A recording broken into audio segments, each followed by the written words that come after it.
Hello दोस्तों, स्वागत है आपका अपना online study channel MK Roy में। दोस्तों, हम मध्यकालीन भारत के इतिहास को पढ़ रहे हैं और पढ़ते पढ़ते दोस्तों आज हम पहुंच चुके हैं दिल्ली सल्तनत पे। यानी कि दिल्ली सल्तनत जो 1206 ईस्वी से लेकर 1506 ईस्वी तक चला था। इसमें कई शासक आए और शासन किए। तो आज हम दिल्ली सल्तनत को डिटेल से पढ़ेंगे। मध्यकालीन भारत के इतिहास को डिटेल से पढ़ने के लिए दोस्तों हमने वीडियो के डिस्क्रिप्शन बॉक्स में लिंक प्रोवाइड करा दिया है, जाके देखिएगा। पहले मध्यकालीन भारत की शुरुआत कहाँ से हुई थी और कैसे चल के ये दिल्ली सल्तनत तक आप पहुँचे।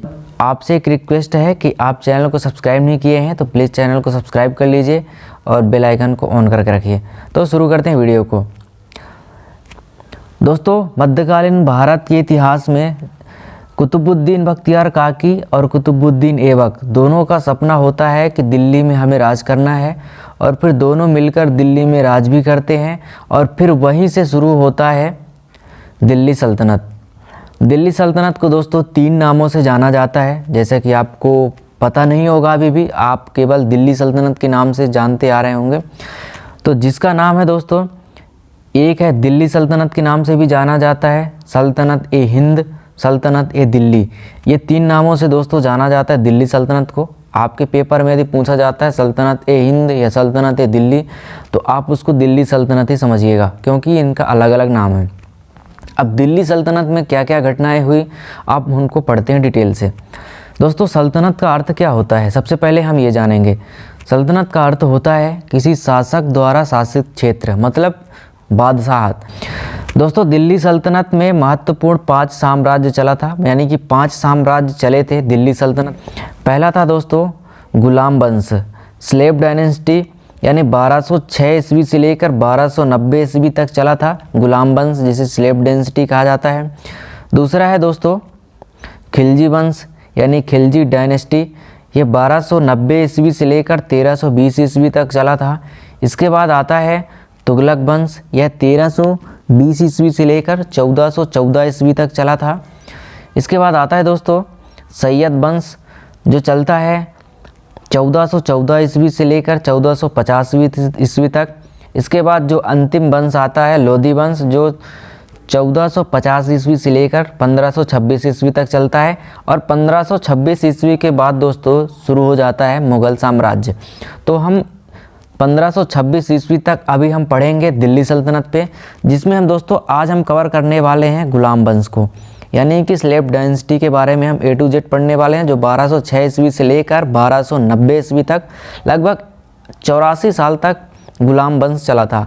और गुलाम वंश का नाम गुलाम वंश क्यों हुआ और गुलाम वंश में क्या क्या घटनाएं घटित हुई, उसको हम पढ़ेंगे A to Z, जिसमें कई शासक आए आज के गुलाम वंश में, जैसे कुतुबुद्दीन ऐबक, इल्तुतमिश, रुकनुद्दीन फिरोज, रजिया सुल्तान या गयासुद्दीन बलबन के बारे में। इन्होंने क्या क्या कार्य किए, इनको हम पढ़ेंगे गुलाम वंश में। गुलाम वंश, आज हम पढ़ेंगे गुलाम वंश के बारे में। तो गुलाम वंश यानी स्लेव डायनेस्टी, यह दोस्तों 1206 ईस्वी से लेकर 1290 ईस्वी तक गुलाम वंश चला था। आखिर गुलाम वंश क्या है उसको हम देखेंगे। दोस्तों, गुलाम वंश की स्थापना कराई थी 1206 ईस्वी में कुतुबुद्दीन ऐबक ने। हमने फर्स्ट स्लाइड में पढ़ लिया है कि कुतुबुद्दीन बख्तियार काकी और कुतुबुद्दीन ऐबक दोनों का सपना होता है कि दिल्ली में हमें राज करना होता, क्योंकि ये दोनों दोस्तों मोहम्मद गौरी की शासन काल में मोहम्मद गौरी के साथ ही भारत आए थे। इनको दोस्तों दिल्ली पर राज करने का सपना होता है, और यह उन्होंने गुलाम वंश की स्थापना कराई थी 1206 ईस्वी में। याद रखिएगा, कुतुबुद्दीन ऐबक गुलाम वंश का संस्थापक था। दोस्तों, गुलाम वंश में जो कुतुबुद्दीन ऐबक है, इसने अपनी राजधानी कहाँ बनाई थी, तो लाहौर में बनाई थी इसने अपनी राजधानी। दोस्तों, गुलामों को फारसी में बंदगा कहा जाता था, और इन्हें दोस्तों सैनिक सेवा के लिए ख़रीदा जाता था, यानी सैनिक की सेवाओं के लिए इन्हें ख़रीदा जाता था और उनको रखा जाता था।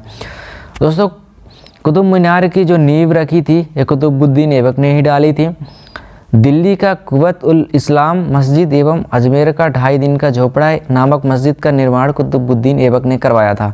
मोस्ट इम्पोर्टेंट है, याद रखिएगा, कुव्वत उल इस्लाम मस्जिद और 2.5 दिन का झोपड़ा जो अजमेर में स्थित है, इसका निर्माण कुतुबुद्दीन ऐबक ने करवाया था।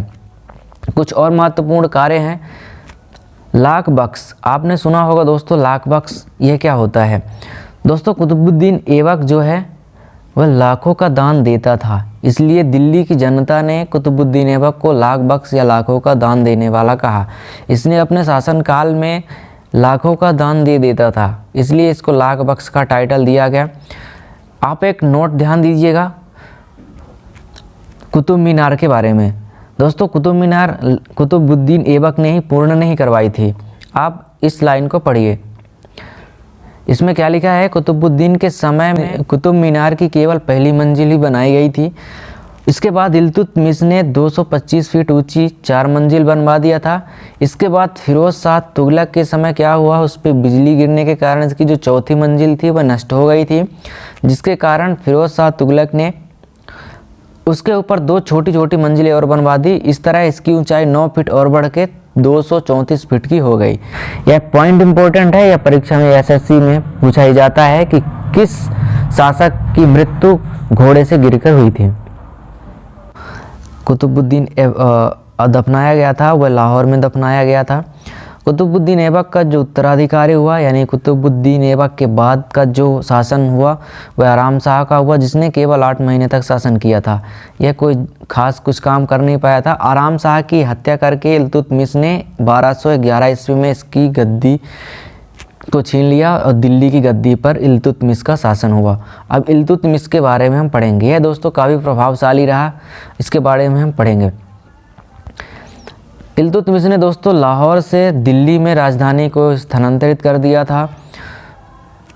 और इल्तुतमिश दोस्तों कुतुबुद्दीन ऐबक का गुलाम हुआ करता था। क्या है कि गुलाम वंश में गुलाम बनाने की प्रथा चली आ रही थी, जिसमें इल्तुतमिश भी गुलाम था कुतुबुद्दीन ऐबक का, और बाद में कुतुबुद्दीन ऐबक का दामाद बना। और इल्तुतमिश पहला शासक था जिसने सुल्तान पद की वैधानिक स्वीकृति प्राप्त करी थी। इल्तुतमिश ने लाहौर से दिल्ली में अपनी राजधानी को स्थानांतरित कर दिया था। फिर इसके बाद दोस्तों इल्तुतमिश की जो मृत्यु हो गई थी वह 1236 ईस्वी में हुई थी। इल्तुतमिश के दोस्तों 2 बेटे थे, यानी एक बेटा और एक बेटी थी। तो पहला एक था रुकनुद्दीन फिरोज़ और दूसरी जो बहुत इम्पोर्टेंट है, हम पढ़ते आ रहे हैं, रज़िया सुल्ताना। ये दोस्तों इल्तुतमिश की बेटी थी। हम पढ़ेंगे रुकनुद्दीन फिरोज़ और रज़िया सुल्ताना के बारे में। इल्तुतमिश ने कुछ महत्वपूर्ण कार्य भी करवाए थे, जिसको हम देखेंगे इस महत्वपूर्ण टॉपिक बिंदु पर। इल्तुतमिश ने कुतुब मीनार के एक निर्माण कार्य को पूर्ण करवाया था। आप ध्यान रखिएगा।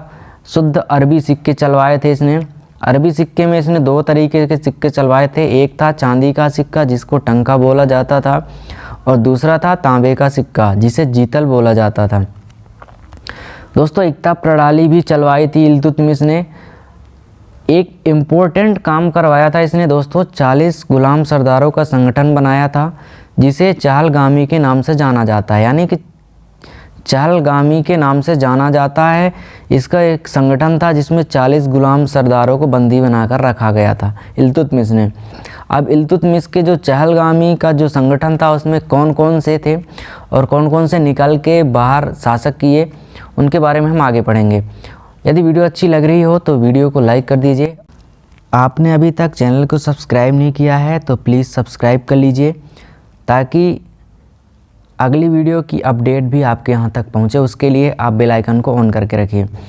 तो इन 40 गुलाम सरदारों का संगठन चहलगामी के नाम से जाना गया, जिसको इल्तुतमिश ने बनाया था। आगे देखते हैं दोस्तों रुकनुद्दीन फिरोज़, जो ज़्यादा प्रभावशाली शासक नहीं था। इसने कुछ महीनों तक ही दिल्ली पर शासन किया। यह एक अयोग्य शासन था। तुर्की अमीर परेशान होकर रुकनुद्दीन को हटाकर रज़िया सुल्तान को सिंहासन पर बैठाया था। इस प्रकार दोस्तों रज़िया सुल्तान प्रथम मुस्लिम महिला थी जिसने दिल्ली की यानी शासन की बागडोर संभाली थी, जो कि बहुत इम्पोर्टेंट है। रज़िया सुल्तान के बारे में हम पढ़ेंगे। इसने दोस्तों 1236 से लेकर 1240 ईस्वी तक इसने शासनकाल किया था, यानी शासन किया था। लगभग 4 साल तक इसने शासन किया था। हालांकि इनको भी हटा दिया था बाद में। अब इसने अपना विवाह किया था अल्तुनिया से। दोस्तों इनको कहा जाता है प्रथम एवं अंतिम महिला शासक। यह एसएससी या कोई भी एग्ज़ाम हो उसमें दोस्तों रज़िया सुल्तान के बारे में पूछा जाता है, और यहाँ से प्रश्न बनते हैं कि भारत की प्रथम महिला शासक कौन थी। तो आप याद रखिएगा रजिया सुल्ताना वहाँ पर सही उत्तर हो जाएगा। रजिया ने दोस्तों पर्दा प्रथा का त्याग करके पुरुषों की तरह चोंगा, जिसको काबा बोला जाता है, एवं कुलाह टोपी पहनकर राज दरबार में खुले मुंह से जाने लगी। दोस्तों रजिया सुल्ताना एक मुस्लिम महिला शासक थी, इसलिए मुस्लिम महिलाओं को बहुत सारी पाबंदियों का सामना करना पड़ा था, लेकिन रजिया सुल्तान ने उन सभी पाबंदियों को हटाकर वह पुरुषों की तरह अपने दरबार में जाने लगी और शासनकाल को उसने आगे बढ़ाया था। रजिया के प्रयासों से तुर्की अमीर विरुद्ध हो गए, यानी कि कुछ कारणवश से जो तुर्की अमीर थे वह उसके विरुद्ध हो गए और उसे बंदी बनवाकर दिल्ली की गद्दी पर मुइजुद्दीन बहराम शाह को बैठाल दिया था। यानी कि इनको उन्होंने हटवा के मुइजुद्दीन बहराम शाह को फिर बैठाया था। इसके बाद दोस्तों क्या होता है, रजिया सुल्तान अपने पति अल्तुनिया के साथ पुनः गद्दी प्राप्त करने का प्रयास करती हैं, लेकिन वह क्या होती हैं, असफल रहती हैं।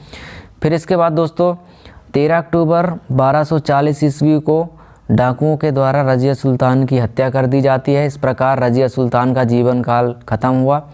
रजिया सुल्तान ने अपने शासनकाल में कुछ प्रमुख कार्य भी किए थे। उसमें से एक था, उसने 3 सिक्के चलवाए थे, जिसमें तीनों सिक्कों पर अलग अलग टाइटल लिखा था, जो इम्पोर्टेंट है आपके परीक्षा के पॉइंट ऑफ व्यू से। जिसमें लिखा था, एक में लिखा था इल्तुतमिश की बेटी, दूसरे में लिखा था दिल्ली सल्तनत की महारानी, तीसरे में लिखा था न्याय की रानी।